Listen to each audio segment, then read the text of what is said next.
Hello, সবাই কেমন আছো তোমরা?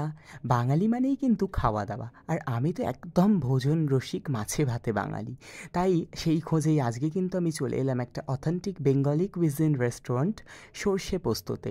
এটা লোকেটেড হচ্ছে গড়িয়াহাট গোল পার্কের কাছে। ভিতরটা কিন্তু পুরো বেঙ্গলি স্টাইলে মধুবনী পেন্টিং, দুর্গার পেন্টিং দিয়ে সাজানো খুব সুন্দর করে। তো যাই হোক চলো, আমি কিন্তু খাবার অর্ডার করে দিয়েছি। একটা সুন্দর একটা থালি আজকে আমি নিয়েছি। তো যার মধ্যে দেখো এসে গেছে রয়েছে ডাল, আলু পোস্ত, বড়ার তরকারি, চিকেন কষা, মাটন কষা, ভেটকির পাতুরি, চাটনি, পায়েস, পাঁপড় আরও কত কি! ও মাই গড! তো আমি কিন্তু আর অপেক্ষা করতে না পেরে খাওয়া শুরু করে দিয়েছি সুন্দর করে ডাল দিয়ে মেখে। খাওয়া-দাওয়ার পর আলু পোস্তটা ট্রাই করলাম, খুবই ভালো হয়েছে খাবারগুলো কিন্তু।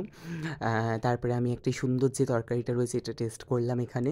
তারপরে একটু যে মাটন কষার গ্রেভি দিয়ে ভাত খেলাম এবং লাস্টে আমার মোস্ট ফেভারিট যেটার জন্য আমি ওয়েট করেছিলাম সেই সুন্দর ভেটকির পাতুরিটা আমি নিয়ে বসে পড়লাম খেতে। অসাধারণ হয়েছে। খাওয়া-দাওয়া শেষ করলাম চাটনি দিয়ে আর লাস্টে কিন্তু একটা মকটেল দিয়ে শেষ হলো আজকের খাওয়া-দাওয়া। তো তোমরা ভিডিওটা দেখো আর